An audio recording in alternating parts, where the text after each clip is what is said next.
ওয়া তাআলা যিনি আজকে আমাদেরকে এই মহতী অনুষ্ঠানে উপস্থিত হওয়ার মতো সুযোগ দান করেছেন, এজন্য আল্লাহ শুকরিয়া আদায় করি, পড়ি আলহামদুলিল্লাহ।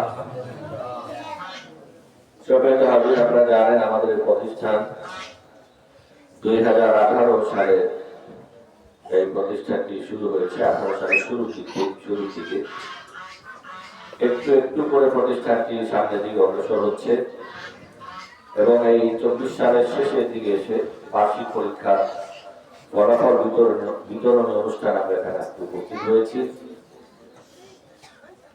আপনাদেরকে শুরুতেই ধন্যবাদ জানাই যারা আপনারা এই প্রতিষ্ঠানের সাথে বিভিন্নভাবে আপনারা জড়িত, প্রতিষ্ঠানের সেবা করছেন বিভিন্ন দিক থেকে।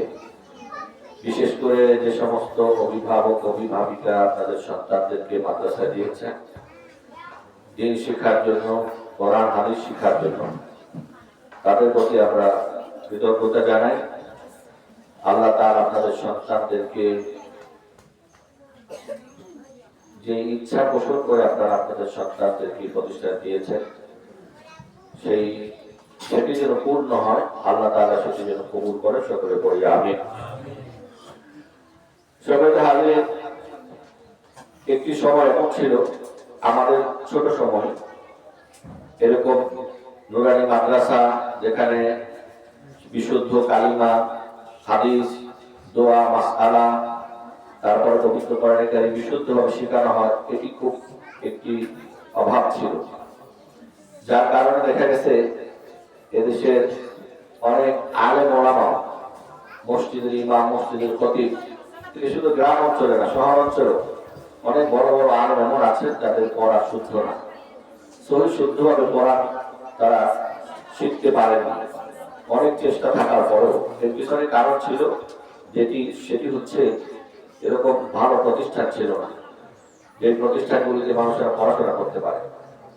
আল্লাহ তাআলার শুকরিয়া যে এই প্রতিষ্ঠানটি এই গ্রামের মধ্যে এটি আপনাদের জন্য রহমত হিসেবে আপনাদের প্রতিটি বাচ্চাকে যারা 2য় শ্রেণী পর্যন্ত এই সকল মাদ্রাসায় পড়ে, 2য় শ্রেণী পর্যন্ত পড়লে সেই সকল বাচ্চারা তারা বিশুদ্ধ কালিমা, কমপক্ষে 60টি হাদিস, তারপরে দৈনন্দিন যে দোয়াগুলি প্রয়োজন হয়, ঘরে ঢুকতে কি দোয়া করতে হয়, মসজিদে ঢুকতে কি দোয়া করতে হয়, বাথরুমে গেলে কি দোয়া করতে হয়, ঘুমোতে গেলে কি দোয়া করতে হয়, খাবার শুরুতে কি দোয়া করতে হয় ইত্যাদি যে প্রয়োজনীয় মাসলুক দোয়া সেগুলি তারা শিখতে পারে। সাথে সাথে 2য় শ্রেণী পর্যন্ত পড়লে তারা জানাজা নামাজ, একজন মানুষ মারা গেলে জানাজা কিভাবে করতে হয়, ঈদের খুতবা, ঈদের নামাজের খুতবা, বিবাহের খুতবা, জুমার নামাজের খুতবা, এগুলি মোটামুটি 2য় শ্রেণী পর্যন্ত পড়লেই মোটামুটি আলহামদুলিল্লাহ নুরানি মাদ্রাসা এগুলি কমপ্লিট করা। সাথে সাথে আমাদের দেশে যে আগের যে সিস্টেম ছিল, আলিয়া মাদ্রাসা বলে যে পড়াশোনা ছিল, তাতে অনেক ক্ষেত্রে এমনও আছে যে ফাজিল কামিল পাস করলেও একটা সূরা নির্ভুল লেখা সেটি কঠিন ছিল। আমাদের নুরানি মাদ্রাসাগুলিতে শুধু এটা না, বাংলাদেশের যেই মাদ্রাসাগুলি বিশেষ করে বোর্ডের অধীনে চলে, আপনারা জানেন আমাদের এই মাদ্রাসা বরিশাল বোর্ডের অধীনে প্রতিষ্ঠান চলে। এর কেন্দ্রীয় পরীক্ষা ক্লাস 3 যে সমাপনী পরীক্ষা হয় সেটি হয়, তারা সার্টিফিকেট দেয়, তারপরে প্রশ্নপত্র সহ সকল কিছু বোর্ড থেকে আসে। শিক্ষকরা বোর্ডের প্রশিক্ষণ করা থাকে এবং মাঝে মাঝে বোর্ড তাদেরকে ডাকে, তাদের খোঁজ খবর নেয়, প্রতিষ্ঠানে আসে এবং প্রতিষ্ঠান তারা জরিপ করে, অবজার্ভ করে যে পড়াশোনার কি মান, কি গুণগত মান, এবং সেগুলি যারা পরিচালক থাকে তাদের কাছে সেগুলি রিপোর্ট দেয়। এগুলি দেওয়ার কারণে পড়াশোনাতে ফাঁকি দেওয়ার কোনো সুযোগ থাকে না। সকালে হাজির, এরপরে আরো একটি বিষয় থাকে, প্রতিষ্ঠান যারা পরিচালক তারা যদি শিক্ষক প্যানেলে থাকে সেক্ষেত্রে আরো সুবিধা হয়, কারণ অন্য শিক্ষক থাকলে তারা ফাঁকিবাজি করার সুযোগটা তারা নেয়, কারণ সে পড়াটা না পড়ার মার্ক দেবে তার ভেতর। কিন্তু যারা পরিচালক তাদের চিন্তা ভাবনা তো ভিন্ন, তাদের চিন্তা থাকে যে আমার প্রতিষ্ঠানের বাচ্চাদের পড়ানো হলে সেটি তো আমাদেরই ক্ষতি, সেটি তো আমাদের জন্য অমঙ্গল। এজন্য পরিচালক যারা এদের নিজস্ব শিক্ষক প্যানেলে থাকলে সেটি আরো সুবিধা হয়, কারণ তারা তখন নিজেদের মতো করে চিন্তা করে। তো এই যে একটি বিষয়, একটা বাচ্চা, দ্বিতীয় শ্রেণীর একটা বাচ্চা সর্বোচ্চ বয়স হয় 8 বছর। 8 বছর একটা ছেলে সে এত কিছু শিখলো। এক কথায় দ্বিতীয় শ্রেণী পড়া পর্যন্ত একটি বাচ্চা যদি নুরানি মাদ্রাসায় পড়ে, সে ধনী হোক, দরিদ্র হোক, উচ্চবিত্ত হোক, নিম্নবিত্ত হোক, ছেলে হোক, মেয়ে হোক, যে কোনো শ্রেণীর, যে কোনো পেশা, যে কোনো লেভেলের এই বাচ্চাটা যদি হয়, দ্বিতীয় শ্রেণী পর্যন্ত পড়লে তাকে এক কথায় ধর্মকর্ম পালনে, ইসলাম পালনে তার আর কোনো মোটামুটি তার সবকিছু জানা হয়ে যায়। আর আমাদের স্কুল কলেজের কথা তো ভিন্ন। আমাদের বর্তমান শিক্ষা ব্যবস্থায় বিশ্ববিদ্যালয় পর্যন্ত পড়লেও, বিশ্ববিদ্যালয় পর্যন্ত, শিশু শ্রেণী থেকে বিশ্ববিদ্যালয় পর্যন্ত কোন বইতে নাই যে গোসলের ফরজ কয়টি, ওযুর ফরজ কয়টি বিশ্ববিদ্যালয় পর্যন্ত নাই। মাস্টার শেষ করলে, বিসিএস করলে ওযুর ফরজ কয়টা করতে পারবে, কারণ এখানে সিলেবাস মুক্ত নাই। এটি এমন একটি উপর সিলেবাস মুসলমানদের উপরে চাপানো হয়েছিল, বিশেষ করে বিগত আমলে, যেখানে ইমানের একেবারে চিন্তা ফোটা হয়। আমি বাস্তব জীবনে আমার এলাকার একজন আইনজীবী, সে একদিন কৌতূহলবশত আমাকে বলেছে যে হুজুর, আমি গোসলের ফরজ জানতাম। সে প্রাপ্তবয়স্ক, তার ছেলে মেয়েরা বড়। আমি খুব আশ্চর্য হলাম যে আপনি গোসলের ফরজ জানতেন না, শীতের ক্ষেত্রে। আমি শিখলাম, আমার যে মসজিদ হুজুর একদিন আলোচনা করছেন, সেখান থেকে আমি গোসলের ফরজের আলোচনা আসছি। আর এর আগে আমি যেটা করতাম সেটা হচ্ছে গোসল ফরজ হতো, তাও জুমা করতাম, অক্টের নামাজ করতাম, কিন্তু গোসলের ফরজ জানা নাই। গোসলের ফরজ হয় বিষয়টি জানা যায়। এই হচ্ছে আমাদের দেশের শিক্ষা ব্যবস্থা। এই কথা আমি বললাম যে আপনাদের বিশেষ করে এলাকায় যারা এখানে উপস্থিত আছেন, যারা নাই, প্রত্যেকটি সন্তানকে মিনিমাম তৃতীয় শ্রেণী পর্যন্ত মাদ্রাসায় পড়ানোটি ফরজ। এই ফরজ আল্লাহ সুবহানাহু ওয়া তাআলা করেছেন, আল্লাহ নবী করেছেন। আল্লাহ নবী হাদিসে বলেছেন, তলাবুল ইলমি ফারিদাতুন আলা কুল্লি মুসলিম। আল্লাহ নবী বলেছেন, জ্ঞান অর্জন করা প্রত্যেক মুসলিম নরনারীর উপর ফরজ। সবাই হাজিরিন, এই যে ফরজের কথা আল্লাহ নবী বলেছেন, এই ফরজই হচ্ছে যে একটি মানুষের প্রথম শিখতে হবে ওযুর ফরজ কয়টি, গোসলের ফরজ কয়টি, নামাজের ভিতরে কয়টি ফরজ, নামাজের বাহিরে কয়টি ফরজ, নামাজের মধ্যে ওয়াজিব কয়টি। প্রায় সময় মানুষ আসে, হুজুর আমি নামাজের মধ্যে এই কাজটি করছি, আমার নামাজ কি ভেঙে গেছে নাকি নামাজ হয়েছে, সে বলতে পারে না। তো আমি তাদেরকে সহজ সমাধান এভাবে দেই যে আপনি নামাজের কয়টা ফরজ আছে, কয়টা ওয়াজিব আছে, এটা মুখস্থ রাখেন। এটা সূত্র মুখস্থ না থাকলে তো আপনি সমাধান দিতে পারবেন না, নিজে সমাধান নিতে পারবেন না। আর নামাজ তো একটি দৈনন্দিন ইবাদত। এটি তো এমন না যে প্রতিদিন আপনি মুফতি সাহেবের কাছে গিয়ে ফতোয়া নেবেন যে নামাজ হয়েছে না হয়েছে। নামাজের বাহিরে কি ফরজ আছে, ভিতরে কি ফরজ আছে, আপনি মুখস্থ রাখেন। ফরজ যদি আপনি ইচ্ছায় ছাড়েন আর অনিচ্ছায় ছাড়েন, নামাজ শেষ। ফরজ আপনার যদি অনিচ্ছাকৃত যদি ফরজ নামাজ আপনি যদি ফরজ ছেড়ে দেন, তা আপনার নামাজ শেষ। আর ওয়াজিব, এটি যদি আপনি ইচ্ছায় যদি ওয়াজিব ছেড়ে দেন, আপনার নামাজ ভঙ্গ হয়ে যাবে। কিন্তু যদি অনিচ্ছায় কোনো ওয়াজিব ছুটে যায়, সেজদা দিলে নামাজ ঠিক হবে। তো এখন আপনার যেটি শিখতে হবে সেটি হচ্ছে যে ওয়াজিব কয়টি, ফরজ কয়টি। তো ফরজের যে কোনো একটি ইচ্ছায় হোক অনিচ্ছায় হোক, যে কোনোভাবে ছুটে গেলে নামাজ বাদ। কোনোভাবেই এটাকে আর নামাজটাকে ফিরিয়ে আনার কোনো সুযোগ নেই। আর ওয়াজিবগুলি মুখস্থ রাখেন। কোনোটা যদি ছুটে যায়, সেটি যদি অনিচ্ছায় ছুটে, ইচ্ছায় ছোটার তো কথা না। ইচ্ছা করে ছুটলে তো সে ইচ্ছা করে ছেড়েই দিল, অনিচ্ছায় ছুটলে সেজদা দিবে, বাস নামাজ ঠিক হয়ে যাবে। তো এখন যদি প্রায় সময় হুজুর আমি তো বসার জায়গায় দাঁড়াইছিলাম, দাঁড়ানোর জায়গায় বসছিলাম, এক সেজদার জায়গায় দুই সেজদার জায়গায় এক সেজদা দিছি, তো এটি তো ফতোয়া নেওয়ার বিষয় না, এটি তো মনে রাখতে হবে। আরেকটি বিষয় হচ্ছে ছোটবেলার শিখা। এই যে এখন যে বাচ্চারা শিখে, এটি হচ্ছে পাথরে খোদাই করা। বিশেষ করে যদি পেশাগত ভিন্নতা হয়, ধরুন এই যে বাচ্চারা, এরা যে সবাই যে আলেম হবে এমনটি নাও হতে পারে। কোনো কারণে তারা দ্বিতীয় শ্রেণী তৃতীয় শ্রেণী পর্যন্ত পড়েছে, অথবা পঞ্চম শ্রেণী পর্যন্ত পড়েছে, দাখিল পর্যন্ত পড়েছে, এরপরে তাদের আর ভাগ্যে হয় নাই, যে কোনো কারণে তারা এটা কন্টিনিউ করতে পারে নাই। কিন্তু যদি না পারে, আর সবাই যে আলেম হবে সেটিও তো সম্ভব হয় না, এটি তো আল্লাহ তাআলার পক্ষ থেকে ফায়সালা থাকতে হয়। সবাই যে আলেম হবে এটিও অনেক ক্ষেত্রে সম্ভব হয় না। কোনো কারণে যদি আলেম না হতে পারে, এই যে 2 বছর 3 বছর মাদ্রাসায় পড়লো, এটাই তার সারা জীবনে সম্ভব। যারা সাধারণ, যারা আলেম না, এদেরকে যদি জিজ্ঞেস করেন যে আপনি সূরা কালাম যা শিখছেন কবে শিখছেন, বলবো ওই বক্তব্যে। পৃথিবীর সব শিখেছে, সমাজ শিখেছে, বিজ্ঞান শিখেছে, আপনার কেমিস্ট্রি শিখেছে, কিন্তু আপনার কোরআন শরীফের 2 আয়াত শিখছে এমন মানুষের সংখ্যা খুব কম। 2টা মাসআলা শিখছে বড় হইয়া, এরকম মানুষের সংখ্যা খুব কম আমাদের এই সমাজে। সব শিখার সুযোগ হয়, কিন্তু আত্মাহিয়াত যে শিখে নাই, এইটা আর জীবনে সুযোগ হয় না, ওই পর্যন্ত যেখানে ছিল সেখানে। তো আপনি চিন্তা করেন যে আপনি একটি সন্তান জন্ম দিলেন, সে মুসলিম ঘরে জন্ম হলো, কিন্তু আপনি তাকে দ্বীন শিক্ষার সুযোগ দিলেন না। কিয়ামতের ময়দানে আল্লাহর আদালতে জবাব দিতে হবে, আল্লাহর আদালতে জবাব দিতে হবে। যারা সন্তানদেরকে দ্বীন শিখাবে না, এরা যখন জাহান্নামে যাবে, হাদিসে এসেছে এরা সন্তানরা বলবে আল্লাহর কাছে যে আল্লাহ আমাদের বাবা মাকে আমাদের কাছে হাজির করেন, উপস্থিত করেন। বাবা মাকে উপস্থিত করবে, কোরআনে আল্লাহ তাআলা বলেছেন, তারা বলবে ক্বালু রাব্বানা ইন্না আতা'না সাদাতানা ওয়া কুবারা'না ফাআদাল্লুনা সাবিলা। বলবে যে আল্লাহ আমরা আমাদের বড়দের অনুসরণ করতাম, নেতাদের অনুসরণ করতাম।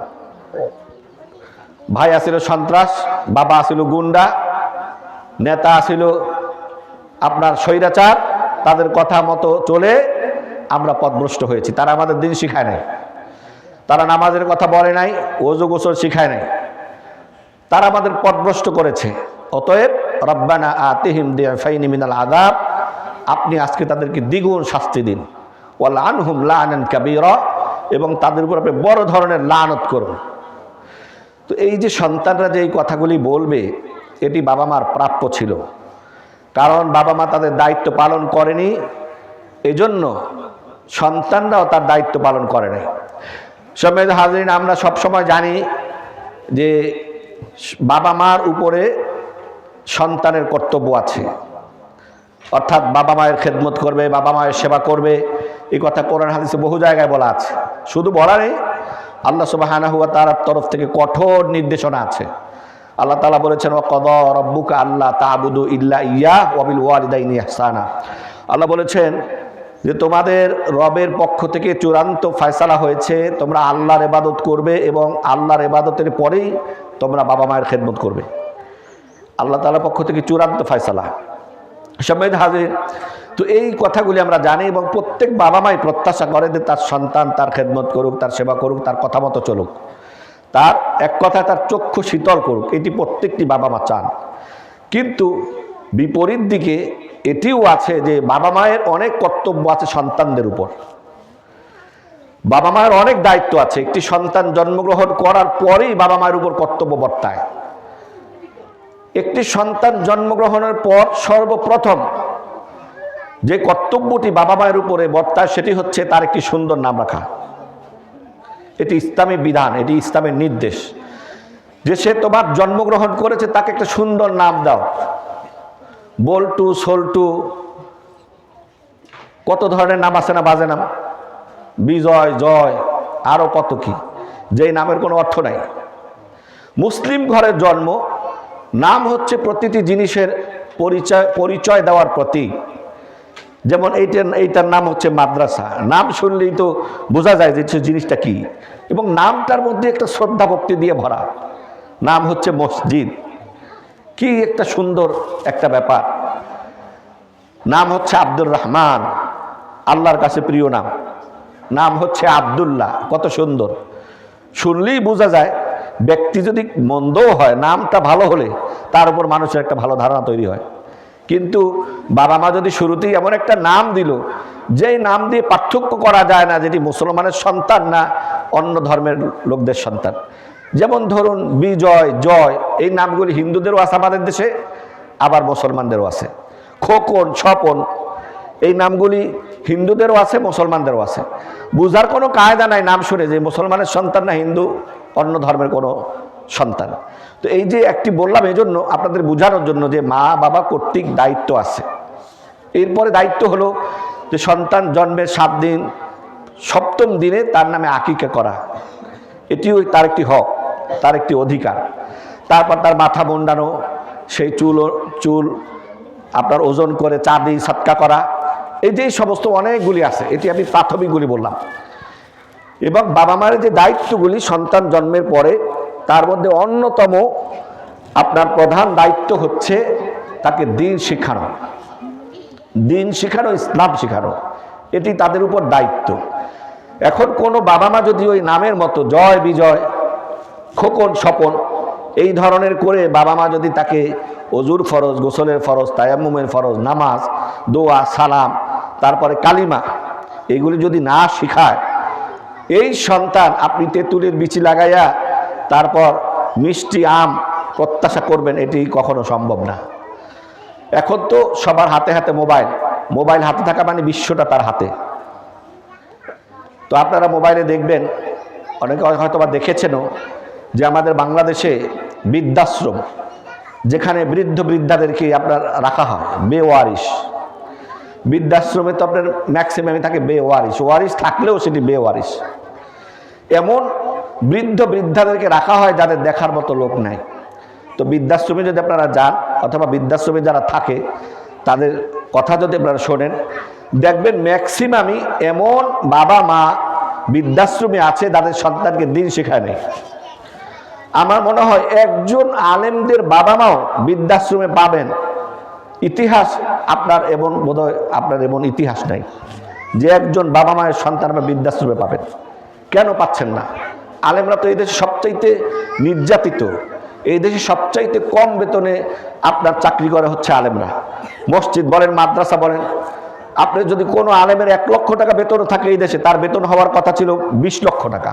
এই জন্য তারা দেয় 1 লক্ষ, তাও 20 ভাগের 1 ভাগ দেয় তারা। আর ম্যাক্সিমামই তো 5,000, 10,000, 15,000, 20,000, যা একটা রিক্সাওয়ালাও কামাই করে। আমাদের দেশে একজন রিক্সাওয়ালা মিনিমাম প্রতি মাসে, এই গ্রামের একজন রিক্সাওয়ালাও 25 থেকে 30,000 টাকা ইনকাম করে, পার ডে 1,000 টাকা।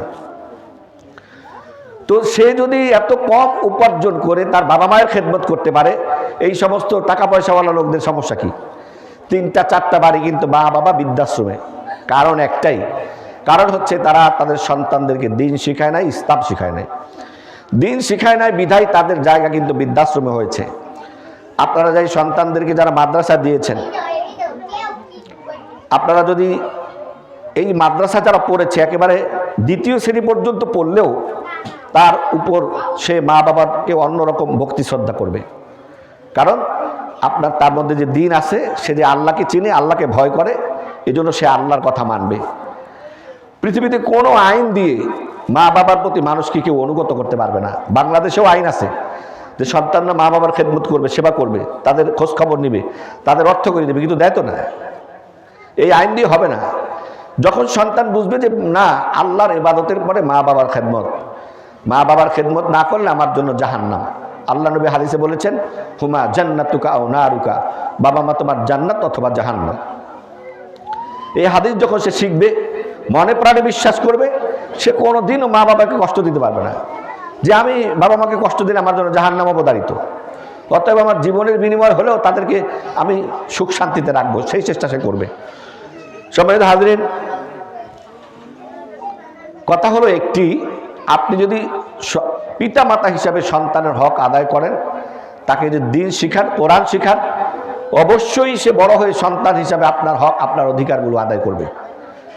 কিন্তু আপনি করবেন না, আপনি চিন্তা করবেন যে আমি আমার ছেলেকে কিন্ডারগার্টেনে ভর্তি করব, যেখানে বিসমিল্লাহ বলে পড়া শুরু হয় না, যেখানে আল্লাহ নবীকে মানা হয় না, তারপর যেখানে 5 ওয়াক্ত নামাজের তালকিন দেওয়া হয় না, এমন কিন্ডারগার্টেনে ভর্তি করলেন।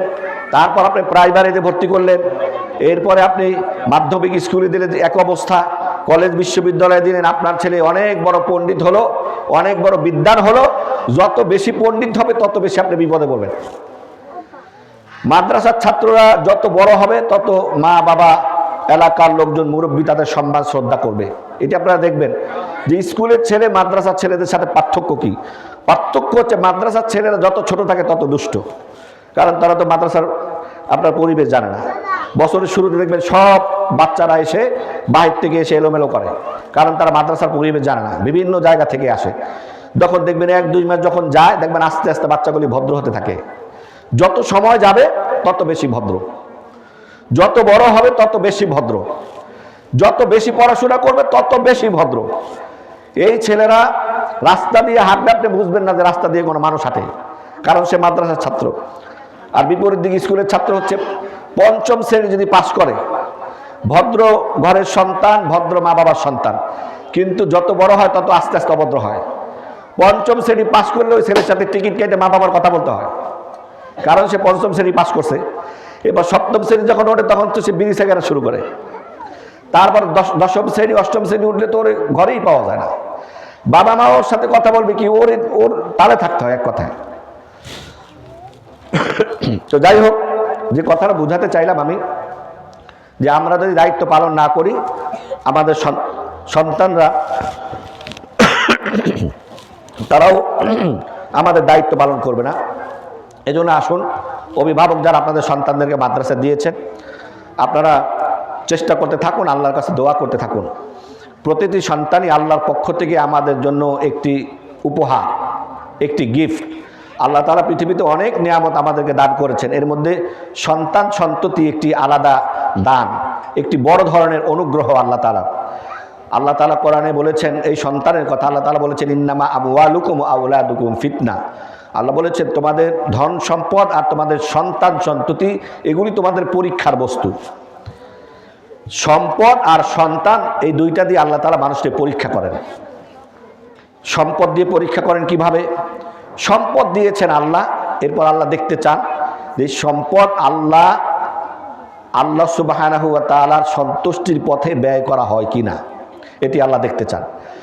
কারো সম্পদ আছে, আমরা কি করি? সম্পদ থাকলে আমরা অহংকার করি, মনে মনে ভাবি যে আমার যোগ্যতা বলে আমি কত সম্পদের মালিক হয়েছি, আর এই পাশের লোকটা অযোগ্য দেখায় এত সে দুর্বল, এত অসহায়। আসলে বিষয়টা এরকম না, বরঞ্চ এই পাশের লোকটা আমার সমপরিমাণ সম্পদের মালিক হতে পারতো, আমাকেও আল্লাহ দরিদ্র করতে পারতেন। আমার দরজায় আজকে আল্লাহ তাআলা যাকে নিয়ে এসেছেন, আজকে সকালে যাকে নিয়ে আসতেন, ইচ্ছা করলে আজকে বিকেলেই তার দরজায় আল্লাহ আমাকে পাঠাতে পারেন। এইটা করা আল্লাহর কাছে কোনো কঠিন কাজ না। অতএব এখানে বাহাদুরি কিছুই নাই, কারো সম্পদ আছে কারো সম্পদ নাই। ধনী যাকে করেছেন তাকে আল্লাহই করেছেন, দরিদ্র যাকে করেছেন তাকেও আল্লাহ করেছেন। দুইজনই আছে পরীক্ষার মধ্যে।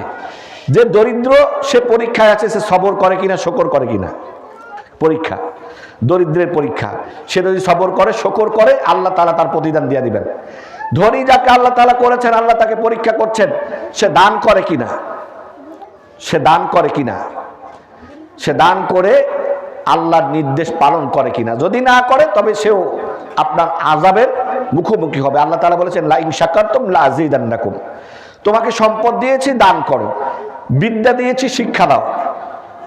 তোমাকে যোগ্যতা দিয়েছি, সেটি সমাজে প্রতিফলন করো। তোমার শরীর শক্তি আছে, মানুষের সেবা করো। যত নিয়ামত দিয়েছি সেগুলি শুকরিয়া আদায় করো। যদি করো লা আযীদান্নাকুম, আমি এগুলি আরো বাড়াবো। সম্পদ আছে, দান করো, বাড়িয়ে দিব। বিদ্যা আছে, মানুষের শিখাও, আমি আল্লাহ বাড়িয়ে দিব। শক্তি আছে, মানুষের সেবা করো, শক্তি আমি আরো আল্লাহ বাড়ায় দিব। ক্ষমতা আছে, জনসাধারণের পাশে দাঁড়াও, আমি আল্লাহ ক্ষমতা দীর্ঘস্থায়ী করব। কিন্তু যদি শুকরিয়া আদায় না করো, ওয়ালা ইন কাফারতুম, সম্পদ দিলাম, ক্ষমতা দিলাম, তারপরে শিক্ষাবিদ্যা দিলাম, এগুলি কাজে লাগালে ইন্না আযাবি লাশাদীদ, তবে আমি তোমাদেরকে শাস্তি দিব, কঠোর শাস্তি দিব। কারণ এগুলি কাজে লাগালে না কেন? সম্মানিত হাজিরিন, এজন্য সম্পদ যার আছে যার নাই দুজনই আছে পরীক্ষার হলে, প্রত্যেকেই পরীক্ষা দিচ্ছে। আল্লাহ তাআলা সন্তানের কথা বলেছেন যে সন্তান যাদেরকে দিলাম, সম্পদ যাদেরকে দিলাম, এটি দুইটা পরীক্ষার বস্তু। তো আপনাকে সন্তান দিলেন পরীক্ষা করার জন্য, এই পরীক্ষা তো আপনাকে পাস করতে হবে। আমরা জানি পৃথিবীতে এমন কোনো পরীক্ষা নাই যেই পরীক্ষার হলে মানুষেরা ফেল করতে বসে, বরঞ্চ প্রত্যেকেই যায় পাস করার জন্য। কিন্তু চেষ্টা করার পরেও অনেকে তো ফেল করেও, অনেকে তো ফেল করে। এটা কিন্তু মাথায় রাখতে হবে যে আমরা যদি আমাদের সন্তানদেরকে নিয়ে যদি আল্লাহর কাছে ফেল করি, আমি যদি এই কথা বলি যে না আমি তো বুঝতাম না, আমি আমার ছেলে মেয়েদেরকে দিয়ে আমি তো দিন শেখানোর সুযোগ পাই না, আমি ফেল করলাম, কিয়ামতের ময়দানে আল্লাহর কাছে জবাব দিতে হবে। এই জন্য প্রত্যেকটি সন্তান জন্মগতভাবে সেই অধিকার রাখে যে সে কোরআন শিখবে, সে ইসলাম শিখবে। এটি জন্মগতভাবেই পিতামাতার কাছে সে অধিকার রাখে, সমাজের কাছে অধিকার রাখে, রাষ্ট্রের কাছে অধিকার রাখে। সমাজ রাষ্ট্র সেই দায়িত্ব পালন না করলেও পিতামাতাকে এই দায়িত্ব পালন করতে হবে যে তাকে দ্বীন শিখাতে হবে, তাকে কোরআন শিখাতে হবে, ইসলাম শিখাতে হবে। সম্মানিত হাজিরিন, আপনারা যাদের আপনাদের সন্তানদেরকে এখানে ভর্তি করিয়েছেন, আপনারা আল্লাহর কাছে ফরিয়াদ করুন, ফরিয়াদ করবেন এই জন্য, কারণ পিতামাতার দোয়া আল্লাহর কাছে এটা মাধ্যমহীন কবুল হয়। 3 ব্যক্তির দোয়া আল্লাহর কাছে কবুল হয়, এর মধ্যে হচ্ছে দাওয়াতুল ওয়ালিদাইন, পিতামাতার দোয়া। কোনো মাধ্যম হয় না, কোনো মাধ্যম প্রয়োজন হয় না। আপনি আপনার সন্তানের জন্য দোয়া করেন, আপনার সন্তানের জন্য দোয়া করেন, আল্লাহ তাআলা আপনার দোয়া মঞ্জুর করবে। আপনার বর্তমান বিশ্বের কাবা শরীফের যিনি ইমাম, কাবা শরীফের এবং আপনার মদিনা মুনাওয়ারা অর্থাৎ হারামাইন শরীফাইনের যিনি ইমামের দায়িত্ব পালন করেন ইনি এবং যিনি গ্র্যান্ড মুফতি আব্দুর রহমান আল সুদাইস, এই আব্দুর রহমান আল সুদাইস, আপনার এরকম কথা আছে যে তারা মা এসেছিলেন আপনার এই যে ওমরা পালন করতে, তো ওমরা পালন করতে এসেছেন, তো ওই সব বাচ্চাকে রেখে চত্বরে, কাবার চত্বরে আপনার উনি তাওয়াফ করতেছিলেন। তো কতক্ষণ পর গিয়ে দেখে যে বাচ্চাটা আব্দুর রহমান আল সুদাইস আপনার কাবার যে দরজা আছে দরজার সামনে গিয়ে দাঁড়ায় আছে। আবার কয়েক চত্বর দিয়ে সন্তানের দিকে দেখে, আবার বসায় রাখে, আবার দেখে গিয়ে এখানে দাঁড়ায় আছে। তখন মা এই তাওয়াফের ভিতরে আল্লাহর কাছে দোয়া করছেন। মা আল্লাহর কাছে বলছেন যে আল্লাহ, আমার এই সন্তানটাকে তুমি তোমার এই ঘরের ইমাম বানায়ো। দেখেন, পৃথিবীতে আল্লাহ তাআলা বলেছেন যে মায়ের দোয়া কবুল হয়। আব্দুর রহমান আল সুদাইসের মায়ের দোয়া কবুল হয়েছে। তিনি এখন বর্তমান কাবার ইমাম। তার তেলাওয়াত শুনলে বিশ্বের দূর দূরান্ত থেকে, সকল দেশ থেকে যখন মুসলমানেরা হজের জন্য আসে, সবাই উন্মুখ হয়ে থাকে যে একটা ওয়াক্ত নামাজ যদি এই সুদাইসের পিছনে পড়তে পারতাম। আলেম ওলামার সাধারণ পাবলিক সহ। উনি কিন্তু আরবি না, অন্য আর এক দেশের লোক, কিন্তু দেখেন তার দোয়া কবুল হয়ে গেছে, সে আরবের এখন বিখ্যাত ইমাম। চিন্তা করা যায়? এরকম বহু ঘটনা আপনি ভাববেন, আমাদের মা বোনরা হয়তো ভাববে যে আরে আমরা সাধারণ ঘরের লোক, গ্রামে বসবাস করি, আমার সন্তান কীরকম হতে পারবে? আপনি দোয়া করুন। আল্লাহ তো দোয়া করতে বলেছেন। আল্লাহ তাআলা পারেন না এমন কোনো কাজ কি আল্লাহর কাছে আছে? আল্লাহর কাছে এমন কিছুই নাই যেটি আল্লাহ পারেন না। বরঞ্চ আল্লাহ এমন এমন জিনিস পারেন যেগুলি কেউ কল্পনাও করে না, আমাদের কল্পনার বাহিরে। আমরা কি কল্পনা করতে পারি যে একটা মরা গাছ সে জীবিত হবে, সেই গাছ আবার ফুল ফল হবে? এরকম কল্পনা করা যায়? কিন্তু আল্লাহ তাআলা চাইলে কি পারেন না? আল্লাহ চাইলে মরা গাছ জিন্দা করতে পারেন, আবার সেই গাছ থেকে ফুল ফল আল্লাহ দিতে পারেন। আল্লাহ পৃথিবীতে এমন ঘটনা অনেক ঘটিয়েছেন যেগুলি মানুষ কল্পনাও করে না। এটি আল্লাহর ক্ষমতা, সকল ক্ষমতার ঊর্ধ্বে। আপনি যদি দোয়া করেন একজন মা হয়ে যে আল্লাহ, আমার সন্তানকে তুমি যুগ শ্রেষ্ঠ আলেম বানাও,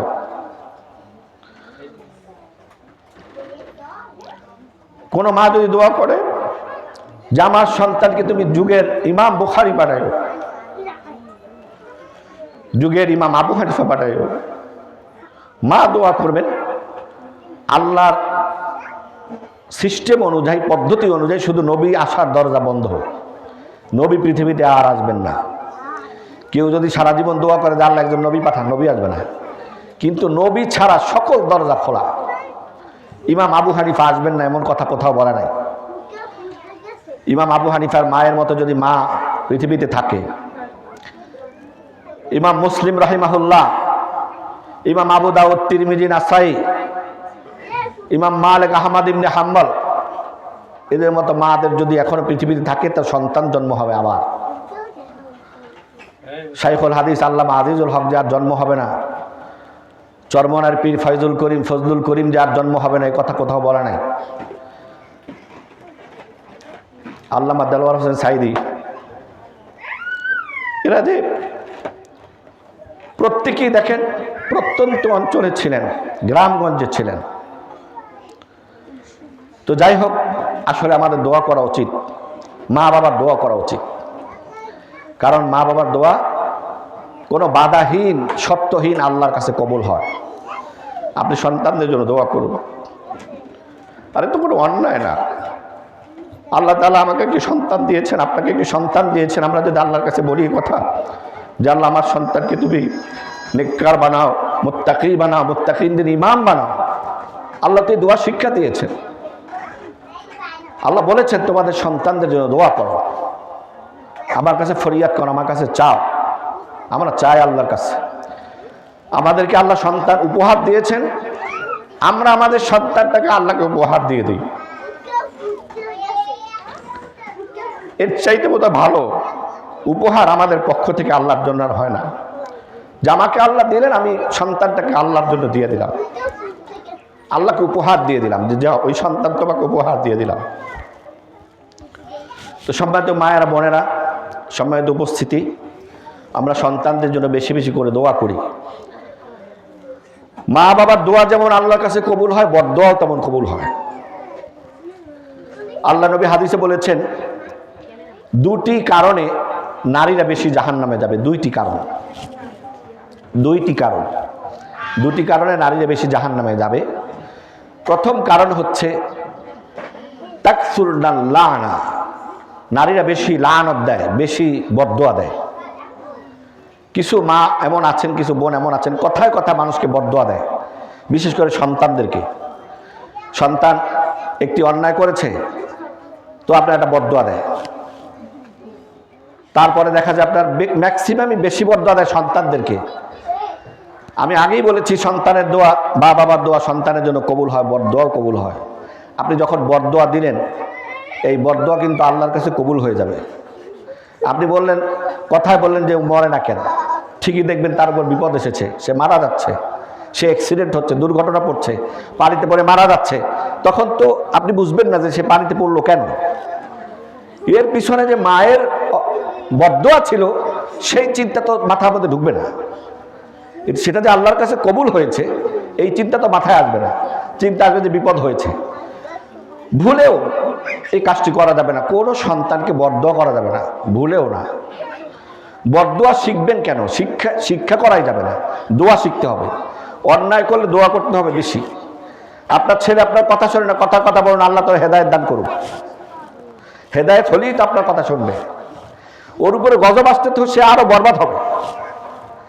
প্রত্যেক কথা তার জন্য দোয়া করুন যে আল্লাহ তোরে হেদায়েত দান করুন।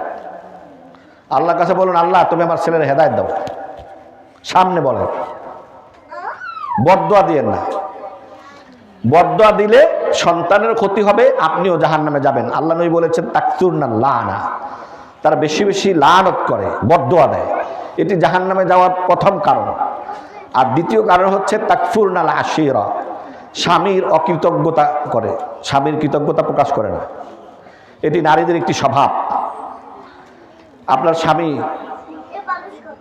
একজন পুরুষের, আমার মনে হয় পুরুষ মানুষ হিসেবে তার পরিবার অর্থাৎ স্ত্রী সন্তানই থাকে তার কাছে প্রধান চিন্তার মাধ্যম। পুরুষের জায়গাটা যদি আপনি এসে দাঁড়াতেন, তখন বুঝতেন যে পৃথিবীটা কেমন। আপনি আপনার জায়গা থেকে রঙিন পৃথিবী দেখেন, কিন্তু কোনো পুরুষ তার চোখে এই পৃথিবী রঙিন দেখে না। সে দেখে বিপদ, বালা, মুসিবত। সে চেষ্টা থাকে যে আমার পরিবার, আমার সন্তানের মুখে কিভাবে একটু হাসি ফোটানো যায়। সেই জন্য আপনার স্বামী যতটুকু দিতে পারলো, আপনি আলহামদুলিল্লাহ বলেন, শুকরিয়া আদায় করেন, আল্লাহ আরো বাড়ায় দিবেন। পৃথিবীতে যত পুরুষ সফল হয়েছে, তার পিছনে কোনো না কোনো নারীর হাত আছে, এবং সেই হাতটি ম্যাক্সিমামই হয় স্ত্রীর, সহধর্মিনীর।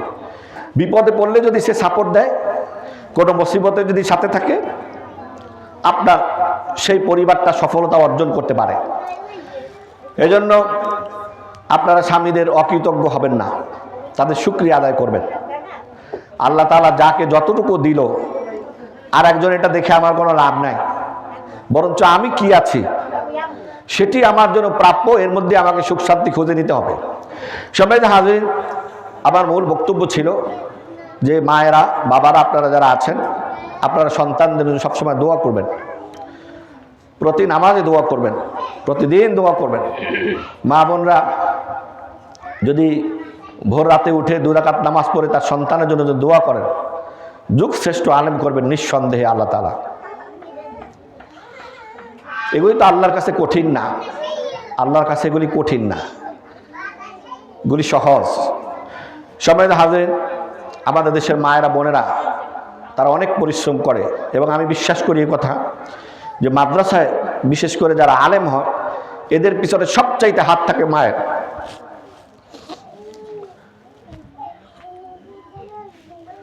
মা, সেটি আমার মায়েরও ছিল। আমার মনে হয় যে কোনো আলেম এক কথা স্বীকার করবে তার সবচাইতে বেশি অবদান তার মায়ের। কারণ আমাদের দেশের মানুষ দরিদ্র, বাবারা দেখা যায় অনেক পেরেশানিতে থাকে, 5টা 7টা বাচ্চা কাচ্চা নিয়ে অনেক সমস্যা থাকে, কিন্তু মাদের পরিশ্রমটা থাকে এখানে অনন্য। আপনারাও যারা সন্তানদেরকে দিয়েছেন, আজকে বাবারা সবাই কাজে কর্মে ব্যস্ত, মারা এসেছেন, সন্তানকে প্রতিদিন আপনি মাদ্রাসায় উপস্থিত করছেন। একটা সন্তানকে সকালে দুপুরে বিকেলে মাদ্রাসা দিয়ে যাও, এটি কত কঠিন কাজ, এটি যে মা করেন শুধু তিনিই বুঝবেন এটি কত কঠিন। তারপর আপনারা কঠিন কাজটি করছেন, আল্লাহর কাছে দোয়া করতে থাকুন। ইনশাআল্লাহ এক সময় দেখবেন যে আপনার ছেলেও বড় আলেম হয়ে আপনার কাছে ফিরে আসবে ইনশাআল্লাহ। আল্লাহ তাআলা আমাদের সকলের সন্তানগুলিকে আমাদের জন্য নেয়ামত হিসেবে আল্লাহ তাআলা কবুল করুক, সকলে পড়ি আমিন। সম্মানিত হাজিরিন, এই প্রতিষ্ঠান আপনারা জানেন যে আমরা প্রতিষ্ঠানটি এখনও ওইভাবে ঘুষানো না, মোটামুটি 3য় 4র্থ শ্রেণী পর্যন্ত আপনার পাঠদান চলছে। গ্রামের প্রতিষ্ঠান অনেক সীমাবদ্ধতা, ভালো শিক্ষক পাওয়া যায় না, জায়গার সংকুলন নাই। এখানে আপনার যা দেখি আমি সব অর্থের দরকার, টাকা পয়সা দরকার। একটা ঘর করতে টাকা দরকার, সুন্দর করতে গেলে সব জায়গায় আপনার টাকা পয়সা ব্যয় করতে হয়। তো আপনারা আপনাদের সন্তানদেরকে দিয়েছেন, আপনারা সাপোর্ট দিবেন, আপনারা ধার্যকৃত বেতন আপনারা ঠিকমতো পৌঁছায় দিবেন, এবং আপনাদের সন্তানদের খবর রাখবেন, বেখবর হবেন না। যেই প্রতিষ্ঠানের শিক্ষক, অভিভাবক এবং ছাত্র, এই তিনজনের সমন্বয় ভালো পড়াশোনা হয়। শিক্ষক ভালো, ছাত্র ভালো না, পড়াশোনা ভালো হয় না। আবার ছাত্র ভালো, শিক্ষক ভালো না, পড়াশোনা ভালো হয় না।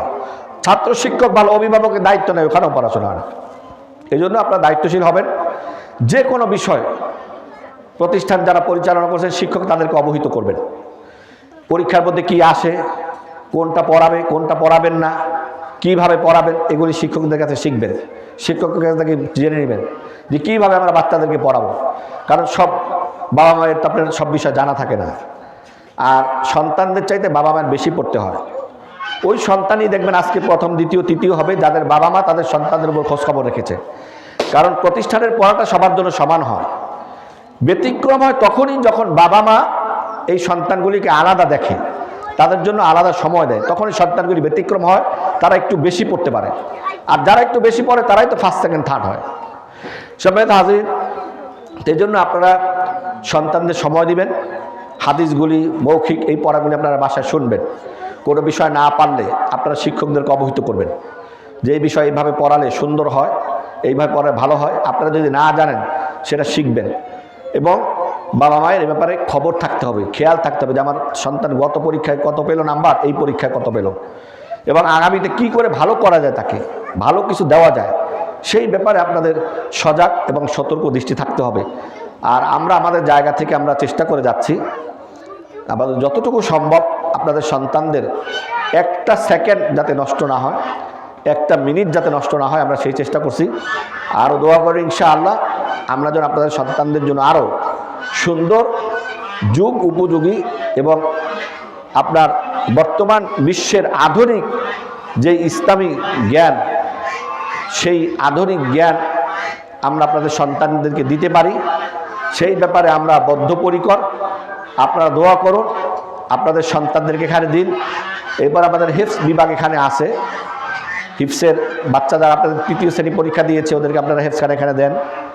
হেফজখানা দিন ইনশাআল্লাহ ছাত্র যদি একটু বাড়ে, ভালো হাফেজ নিয়ে ইনশাআল্লাহ আমরা এটাকে আরও ডেভেলপ করবো ইনশাল্লাহ আমাদের চিন্তা আছে। সমস্যা হলো আপনার গ্রামগঞ্জ তো, এখানে ভালো শিক্ষক নিয়োগ করা একটু কঠিন, ভালো আনলেও সেটা টিকতে চায় না, বেতন সহ বিভিন্ন কারণ আছে। ভালো বেতন দিলেও অন্যান্য কারণ আছে, খানাপিনার ব্যাপার আছে, আবাসনের ব্যাপার আছে। আপনার আমাদের এই অঞ্চলে পানির খুব মহাসংকট, এক কথায় পানির মহাসংকট, গোসল করা যায় না, অজু করা যায় না, পানি ভালো না, বিভিন্ন কারণ। তো এই কারণগুলি সমাধান করার জন্য আমাদের যেগুলি প্রয়োজন আমরা সেই পদক্ষেপও নেব ইনশাআল্লাহ, যতটুকু সম্ভব আমরা সেগুলি করব। আপনারা আপনাদের সন্তানদেরকে এখানে দিবেন। আর আজকে এখানে যেহেতু আপনারা কষ্ট করে এসেছেন, আমি আমার পক্ষ থেকে আপনাদেরকে আন্তরিক ধন্যবাদ এবং মোবারকবাদ জানাই। সাথে সাথে আজকে আমি আপনাদেরকে আরেকটি বিষয় বলি। আপনারা জানেন যে এই মাদ্রাসার জমি আমার ভগ্নিপতি আপনার মরহুম আবু হানিফ, তিনি এই জমি দান করেছেন মাদ্রাসা এবং মসজিদ। হ্যাঁ, ওনার যতটুকু ছিল একবারে পুরা জমিটাই এই মাদ্রাসা মসজিদের জন্য উনি দান করেছেন। তো এই মাদ্রাসা মসজিদ ওনার এই দানকৃত জায়গার মধ্যে আসলে দেখেন আল্লাহ তাআলার কবুলিও থাকা দরকার। কত মানুষের কত কত অর্থ করি আছে, হাজার হাজার বিঘা জমি আছে, কিন্তু আল্লাহর ঘর মসজিদ মাদ্রাসা হয়েছে এমন খুব কম। যারটা কবুল হয় আল্লাহ তাআলা তারটাই গ্রহণ করেন। তো আমার এই ভাইয়ের এই, আপনারা তো তাকে চেনেন আপনাদের এলাকার, তার শরীরের রক্ত পানি করা, ঘাম ঝরানো অর্থ দিয়ে ক্রয় করা এই সম্পদ তিনি মাদ্রাসা মসজিদে আল্লাহর নামে দান করেছেন। সেখানে আমাদের সন্তানরা শিখছে। আমাদের প্রত্যেকেরই নৈতিক দায়িত্ব তার জন্য দোয়া করা, নৈতিক দায়িত্ব। দোয়া আমাদের করা দরকার।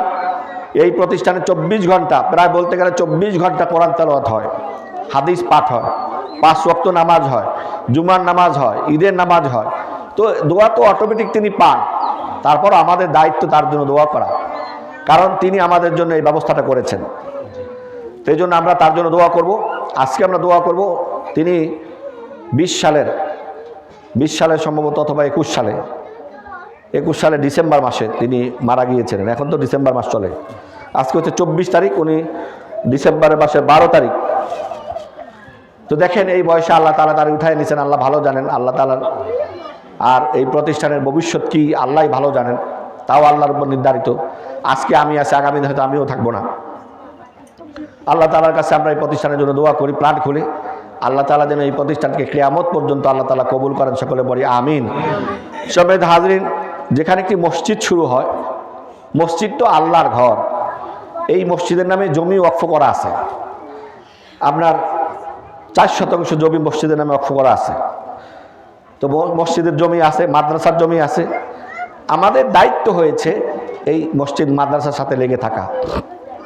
এটি লেগে থাকলে এটি আমাদের জন্য ভালো হবে, আমাদের সৌভাগ্য হবে। আপনারা সব সময় মসজিদ মাদ্রাসার দিকে খেয়াল রাখবেন।